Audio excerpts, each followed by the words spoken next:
Olá, pessoal! Tudo na paz? Sejam bem-vindos ao nosso canal de Mães para Mães. Desde já, eu peço a você que deixe seu joinha, curta, compartilhe e deixe o seu comentário aqui, que é muito importante para a gente melhorar e ter ideias para os novos vídeos, tá certo?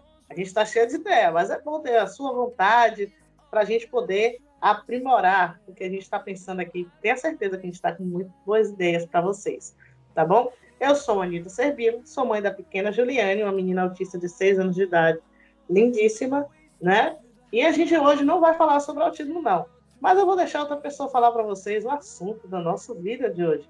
Vem comigo, minha parceira, minha amiga, minha irmã, Amanda Araújo. Olá, gente. Como a Anitta já falou, eu sou Amanda Araújo, também professora, pedagoga, psicopedagoga e mãe do lindo príncipe Caleb. Vocês já sabem, né? Pois é. Então, hoje vamos surpreender um pouquinho vocês. Hoje nós não vamos falar sobre autismo. Hoje, o nosso tema é TDAH. E aí, Anitta, o que é TDAH?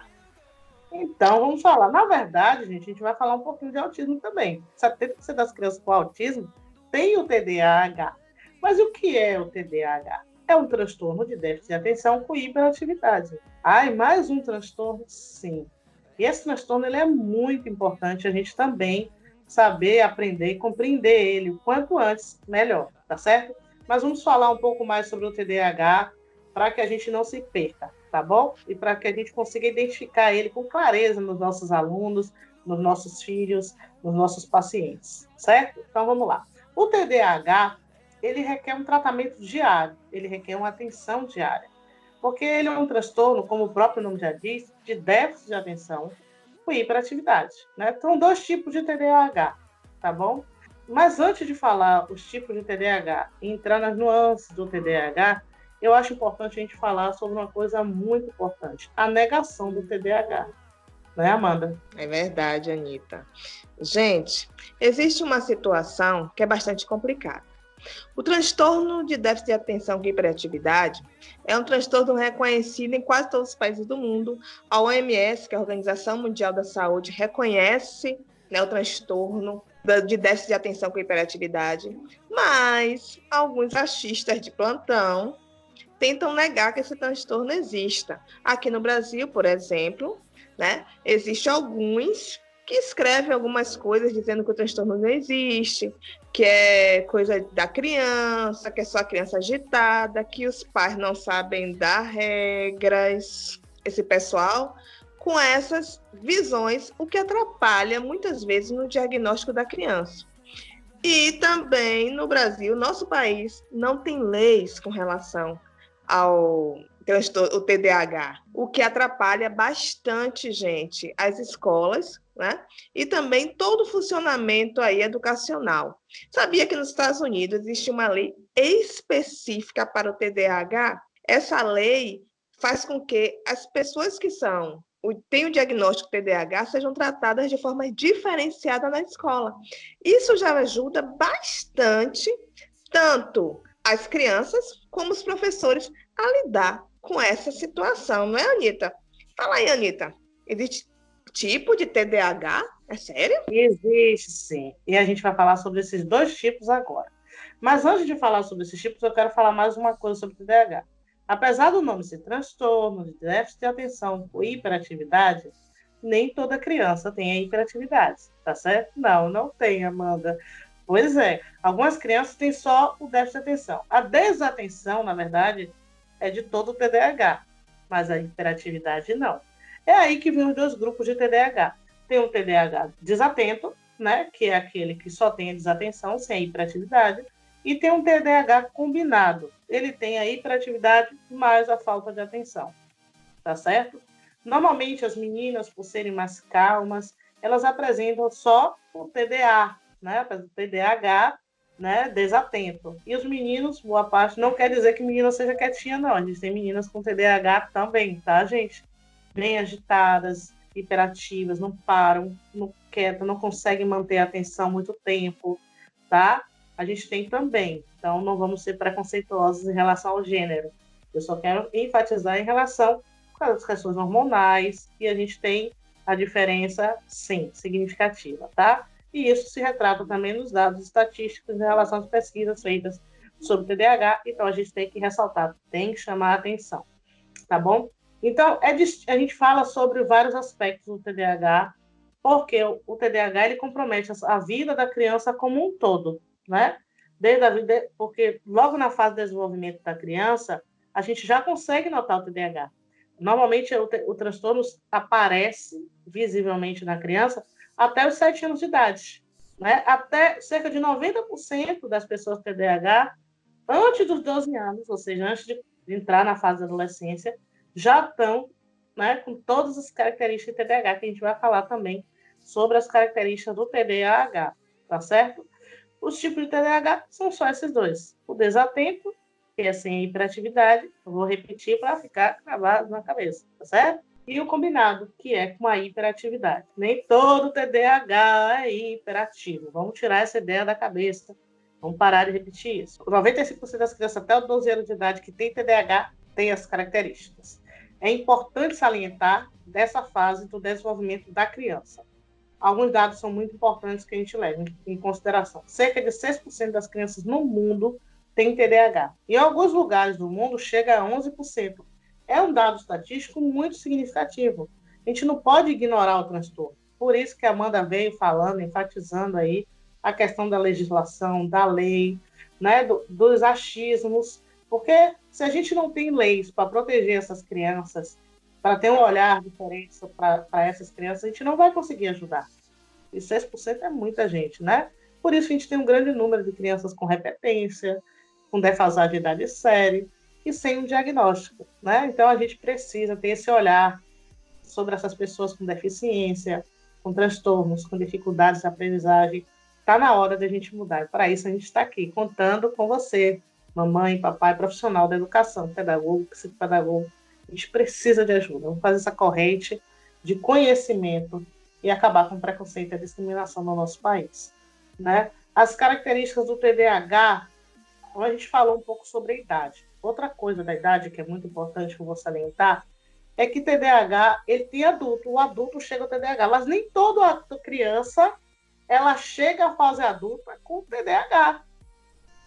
Ela pode ter sido uma criança com TDAH até com várias características significativas, uma dificuldade de aprendizagem muito grande, com um grau muito avançado. Pode, sim. E quando chegar na fase adulta, ela não tem mais o TDAH. Isso depende muito da questão biológica dessa criança. Depende muito do tratamento, depende muito do diagnóstico feito de forma... A Amanda vai falar sobre isso daqui a pouquinho, tá certo? Bom, o déficit de atenção, ele traz prejuízos para essa criança. É importante ressaltar agora a questão dos 80%, que 80% das crianças com transtornos, ela tem grandes condições de continuar com esse transtorno na adolescência. Mas desse 80% que vai se tornar, que vai ter o TDAH, só chega em fase adulta 50% com o TDAH, né? Mas a gente tem que falar outras coisas mais importantes, porque ao longo desse vídeo, a gente tem pouco tempo. Nossa, como o tempo voa quando a gente está falando de coisas importantes para a gente, né? A gente vai falar aqui um pouquinho o que é que causa o TDAH. Muito importante esse fator, né? O fator do que causa. Porque as pessoas se perguntam, mas por que meu filho é assim, né? Então, as pesquisas demonstram que grande parte dos fatores são genéticos. Quando a gente fala de genética, a gente tem que entender que parte da genética pode ser hereditária. Então, Amanda, porque meu pai e minha mãe é? Não necessariamente. Seu pai e sua mãe podem ter a predisposição para ter um filho com TDAH. Mas também existem outros fatores. Durante a gravidez, uso de algumas substâncias, de alguns tipos de medicamento. Gente, o chumbo, olha, cuidado com as maquiagens, com os cremes que a mamãe está usando, tá? O chumbo, ele pode provocar. Cigarro, nicotina, bebida alcoólica, tá? Tudo isso pode ocasionar, mas também tem outras questões, problemas familiares durante a gravidez. Gente, o estresse, né? que a mulher grávida ela sofre muitas vezes por problemas, né? Aí vem violência doméstica e outros tipos de problemas, né? Durante a gestação podem também ocasionar. Então é muito bom que tenha uma gravidez tranquila, que a mulher se preocupe com a alimentação, com os produtos que ela utiliza durante a gravidez. Todas essas preocupações a mulher grávida tem que ter, porque ela carrega uma outra vida dentro dela, que está sendo afetada por tudo que acontece com ela. Essa vidinha que está ali está sendo afetada por tudo, né? Pelo seu alimento, pelo aquilo que você consome, aquilo que você muitas vezes passa no seu corpo. Por exemplo, o chumbo, né? Ele é altamente tóxico e pode provocar também o TDAH. Então, todas essas questões têm que ser levar em consideração fatores ambientais e também fatores hereditários, genético como um todo. Ok, gente? Então, mamães, fiquem atentas durante a gestação. Papai também, para cuidar da mamãe, para que ela fique bem, não é não, Anitta? Então, gente, ó, muita calma nessa hora, tá? Gravidez tem que ter calma. Continua aí falando dessas características que você estava indo tão bem, gostou bastante. Vamos falar, é importante a gente falar das características, mas também é muito bom a gente ouvir que tem que ter todos esses cuidados durante a gestação, né? E compreender também que pode ser da genética, pode sofrer alterações. É muito bom a gente falar sobre isso. O TDAH, ele inclui, gente, uma excessiva dificuldade da criança de memória, de memorização, de guardar informações, né? E isso na escola é complicado.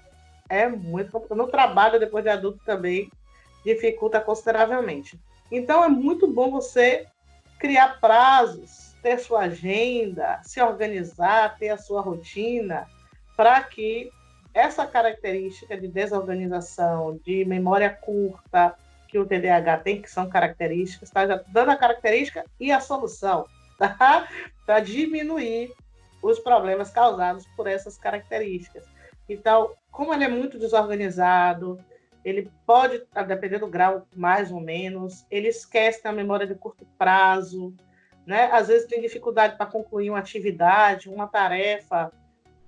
Essas características a gente precisa de organização, de moldar, né? E isso é muito treino, é muito trabalho, é um trabalho árduo, mas a gente tem que ter muita atenção. Outras coisas, eles tendem a ter rendimento escolar baixo, e com isso eles têm uma autoestima às vezes comprometida, né? Tem uma baixa autoestima, é muito cobrado, é muito pressionado, os rendimentos já são baixos, ele não entende que ele tem o transtorno, e às vezes quando ele sabe, ele acha que ele não tem capacidade. A maioria dos TDAH são introspectivos, eles têm dificuldade de se expressar, até eles têm dificuldade de fazer uma resenha, um texto. É do transtorno, não é porque ele não gosta de falar, é porque o cérebro dele tem dificuldade em fazer análises, dificuldades em seguir essas regras, não é fácil para ele, porque ele é desorganizado. Fazer síntese, fazer conclusões, concluir, sair de relacionamentos abusivos é difícil. Assim como é difícil também para a pessoa com TDAH manter um relacionamento, porque a cabeça dela está a mil. Então, tudo isso tem que ser ouvido desde criança até a fase adulta, tá certo? A gente está falando aqui da questão da psicopedagogia, do processo de alfabetização, do processo de escolarização, de chamar a atenção, né, para essa questão da escola, da fase escolar, que é onde aflora o TDAH e onde pode comprometer todo o desenvolvimento da criança, principalmente o desenvolvimento acadêmico dessa criança, né? Então, a gente tem que enfatizar, chamar a atenção disso, porque a gente está falando para vocês sobre esse assunto, que é muito importante, tá bom? Eles, como eu falei, têm problema de memorização, de capacidade de organização e internalização de conceitos e aprendizagens. Então, tem algumas dicas aí com diagnóstico, né, e com o tratamento, que a Amanda vai falar com vocês agora. Eu vou encerrando a minha fala por aqui. Desde já, muito obrigada pela atenção. Não esqueça de deixar o seu joinha, né, de comentar aqui e de compartilhar o nosso vídeo. Nos ajude, tá bom? Beijão, fique na paz. Então, gente, o diagnóstico. A Anitta já falou aí as características. Então, se você, papai, mamãe, familiar, Você, professor, coordenador de escola, que está vendo lá que o aluno tem essas características, ao invés de rotular essa criança como pintão, danado e outras palavras aí que geralmente são dadas, né? Oriente essa família, ou se você é familiar, não é? Você é papai e mamãe, procure profissional competente. Procure um psicólogo, procure um psicopedagogo. Eles vão poder diagnosticar, Amanda? Não, mas pode te orientar, ok? Quem é que vai poder diagnosticar realmente? Um neuropediatra ou psiquiatra infantil. São esses profissionais que realmente dão um diagnóstico, um laudo em sua mão, tá? Para o TDAH. E aí, pronto. Procurei ter um diagnóstico e agora? O que é que eu faço? Agora vai passar pelo tratamento. E quem é que vai poder tratar? Vai ser uma equipe multidisciplinar, ok? Além desses médicos que a gente já falou aqui, psicólogo vai ser importante nesse tratamento, psicopedagogo, o professor, tá? Como tem a questão sensorial, né? Então, esse professor ele tem que entender, gente, que muitas vezes ele vai ter que tocar nesse aluno, né? Para esse aluno sentir, né? A parte sinestésica dele ali, ó, ele sentir essa sensação para poder ele vir, ele poder se concentrar. Então, essa criança, esses profissionais juntos é que vão poder dar um tratamento adequado ao seu filho, ok? Então, o professor vai ser de total apoio, você, mamãe e papai também, com trabalhos em casa, tá? Muitas vezes o abraço seu filho para poder ele vir, ó, até você e poder se concentrar naquele momento, né? As regras, né? Tem que criar regras para poder ele seguir, para poder ele se organizar. Então, tudo isso vai ajudar aí seu filho a se desenvolver, porque quanto mais cedo começar o tratamento, vai ser melhor, porque diagnóstico tardio, gente, vai atrapalhar a vida escolar do seu filho, a vida acadêmica. Crianças com TDAH vai ter dificuldade muito grande com a leitura e com a matemática. Então, imagine aí, isso para a vida acadêmica do seu filho. Ninguém quer isso, tá? Parem de rotular e procurem especialista. Então, a gente fica por aqui, tá? Teremos mais vídeos falando de TDAH e de outros transtornos também. Fica com a gente, de Mães para Mães, para vocês, todos os profissionais e pais. Muito obrigada.